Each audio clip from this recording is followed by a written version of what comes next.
ये जो इंडिया है ना, यहां पर हम सब अर्नब गोस्वामी के बारे में तो बात कर रहे हैं, लेकिन साथ में हमें देशद्रोह और जिंगोइज्म, नफरती भाषण और अभिव्यक्ति की आजादी, न्यूज रूम लिंचिंग और मीडिया की आजादी, इसके बारे में भी बात करनी चाहिए। और साथ में यह भी कि हमारी अदालतों का क्या रिस्पॉन्स होता है जब ऐसे इंपॉर्टेंट मुद्दे उनके सामने आते हैं। सबसे पहले जमानत मिलने के तुरंत बाद न्यूज रूम में अर्नब ने महाराष्ट्र पुलिस के बर्ताव पर जो कहा, उसे सुनिए। You have dared to treat journalists and people working in media organizations like terrorists. आपने पत्रकारों के साथ आतंकियों जैसा व्यवहार करने की हिम्मत की। जी हां, अर्नब के केस में सुप्रीम कोर्ट का जमानत का फैसला सही था, लेकिन उन लोगों के बारे में क्या जिन्हें अर्नब रोजाना अपने कटघरे में खड़ा करते हैं, आतंकी करार देते हैं बिना सबूत के? क्या वो भी निष्पक्ष कार्रवाई के हकदार नहीं हैं, खासकर अपने देश की अदालतों से? मंजुल के इस कार्टून पे नजर डालिए। इसमें हमारी देश की अदालतें एक कौवे रूपी अर्नब को रिहा करती है, जबकि कई अन्य पक्षियां जेल में बंद दिखाई देती हैं। क्विंट से बात करते हुए सुप्रीम कोर्ट की वकील करुणा नंदी ने डायरेक्ट सवाल किया, अर्नब गोस्वामी की सिविल लिबर्टी को इस तरह से क्यों बचाया जा रहा है? उसके लिए get out of jail card क्यों, जबकि वो खुद दूसरों की सिविल लिबर्टीज को नुकसान पहुंचाते हैं? Why does Arnab Goswami civil liberties get protected in a swift and robust way? And why does he get a get out of jail free card when he every night, not every night, but many nights, damages the civil liberties of others? उन्होंने ये भी पूछा कि civil liberties के बचाव के वक्त अदालतें इतना अलग अलग व्यवहार क्यों करती हैं। नंदी ने ह्यूमन राइट्स एक्टिविस्ट और भीमा कोरेगांव केस की आरोपी सुधा भारद्वाज का उदाहरण दिया। सितंबर 2020 में सुप्रीम कोर्ट ने भारद्वाज की अंतरिम जमानत याचिका पर सुनवाई से इनकार कर दिया था, इस तथ्य के बावजूद कि 2 साल जेल में रहने के बाद भी उन पर चार्ज नहीं लगाया गया है, उनके खिलाफ सबूत भी नहीं पेश किए गए हैं, और वो सिर्फ इतना चाहती थी कि वो डायबिटिक थी, 60 साल की उम्र थी, तो कोविड-19 के टेस्ट के लिए जाना चाहती थी। लेकिन सुप्रीम कोर्ट ने यह कहा कि आपकी याचिका बॉम्बे हाई कोर्ट में पेंडिंग है, आप वहां जाइए। लेकिन अगर देखें तो अर्नब गोस्वामी की भी याचिका अलीबाग सेशन कोर्ट में लंबित थी, लेकिन सुप्रीम कोर्ट ने उनकी याचिका पर सुनवाई की और जमानत दे दी। सवाल उठता है, एक ही तरह की सिचुएशन में 2 तरह के पैमाने क्यों? जबकि सुधा भारद्वाज जेल में ही है, अर्नब न्यूज रूम लौट आए हैं सुधा भारद्वाज को टारगेट करने के लिए, वही सुधा भारद्वाज जिन्हें वो आए दिन बिना किसी सबूत के देशद्रोही कहते हैं।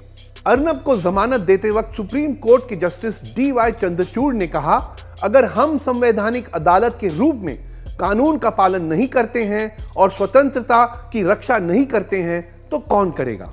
साथ में उन्होंने ये भी कहा, अगर आज हम इस मामले में दखल नहीं देते हैं तो ये हमें तबाही के रास्ते पर ले जाएगा। सही कहा, लेकिन जवाब में सुप्रीम कोर्ट के वरिष्ठ वकील और सुप्रीम कोर्ट बार एसोसिएशन के अध्यक्ष दुष्यंत दवे ने अदालत से कहा कि अगर आप व्यक्तिगत स्वतंत्रता की रक्षा करें तो फिर हमेशा करें, हर केस में करें, सिर्फ चुनिंदा केसों में नहीं।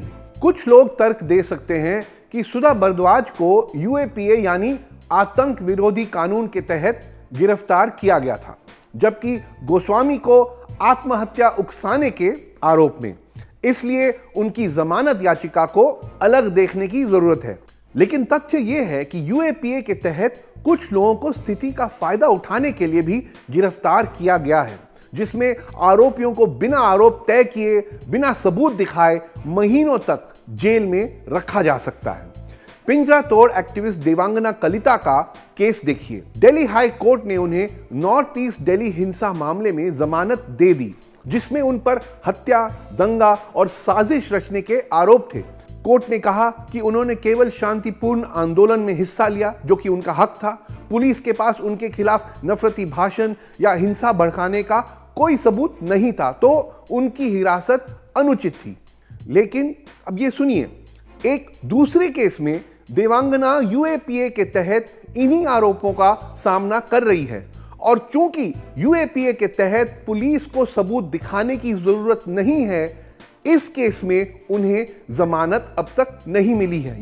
यानी कि उसी जुडिशियल सिस्टम ने उन्हीं आरोपों के लिए एक केस में जमानत दी और दूसरे केस में नहीं दी। क्या यह न्यायिक संकट नहीं है? क्या यह व्यक्तिगत स्वतंत्रता, पर्सनल लिबर्टी पर आंच नहीं है? वही व्यक्तिगत स्वतंत्रता जिसे अर्नब गोस्वामी के केस में सुप्रीम कोर्ट ने इतनी मुस्तैदी से बचाया। सुप्रीम कोर्ट के सामने ऐसे कई केसेस हैं, इनमें एक्शन लेने के लिए क्या महीने और साल गुजर जाने चाहिए? जी नहीं। जम्मू कश्मीर की भी अगर हम बात करें तो सुप्रीम कोर्ट ने अवैध हिरासत यानी इलीगल डिटेंशन को लेकर कई हेबियस कॉर्पस पिटीशंस को अनदेखा किया है। जम्मू कश्मीर के स्पेशल स्टेटस को हटाए जाने के बारे में जो संवैधानिक सवाल उठाए गए हैं, उनकी सुनवाई में भी बहुत देरी की है। क्या इससे जम्मू कश्मीर में रहने वाले लाखों भारतीयों की पर्सनल लिबर्टी पर आंच नहीं आती? जी हां, आती है। जर्नलिस्ट सिद्दीकी कप्पन के हालिया मामले में भी जमानत की संभावना कम दिखती है। ऐसा क्यों? फिर से वही यूएपीए। उन्हें 5 अक्टूबर 2020 को यूएपीए के तहत राजद्रोह यानी सेडिशन के आरोप में गिरफ्तार किया गया था। वो 3 अन्य लोगों के साथ हाथरस गैंगरेप केस कवर करने जा रहे थे। एफआईआर में उनका नाम तक नहीं है, लेकिन पुलिस का दावा है कि वो आतंकी गतिविधि के लिए फंड्स यानी पैसा इकट्ठा कर रहे थे, लेकिन कोई सबूत नहीं दिया गया। क्या कोई सबूत है? हम नहीं जानते। बिल्कुल देवांगना कलिता के केस के जैसे। हो सकता है सबूत है भी नहीं, लेकिन क्या पुलिस सबूत देने के लिए बाध्य है? नहीं, यूएपीए की वजह से। 40 दिनों से ज्यादा वो जेल में रह चुके हैं। क्या ये एक ऐसा न्यायिक मुद्दा नहीं जिसमें सुप्रीम कोर्ट का दखल देना जरूरी है? बिल्कुल है। हमारी अदालतों ने अर्नब गोस्वामी की स्वतंत्रता को बरकरार रखा। हमें पूरी उम्मीद है कि वो सिद्दीकी कप्पन के साथ भी ऐसा ही करेंगे। आखिर में हमने सुप्रीम कोर्ट के इस सुझाव को सुना। अगर हम विचारधारा में अर्नब से अलग हैं तो हम उनका चैनल ना देखें, ठीक है, लेकिन वो अगर नफरती बातें करते हैं तो क्या उसे भी नजरअंदाज करें? ये जो इंडिया है ना, हमारी अदालतों को यह बताने की जरूरत है कि कैसे मेरे ट्वीट या मेरे भाषण देशद्रोह या नफरती भाषण बन जाते हैं, जबकि अर्नब के भड़काऊ बयानों को पत्रकारिता माना जाता है। और इस आरोप में क्या जमानत मिलना उतना ही आसान होगा?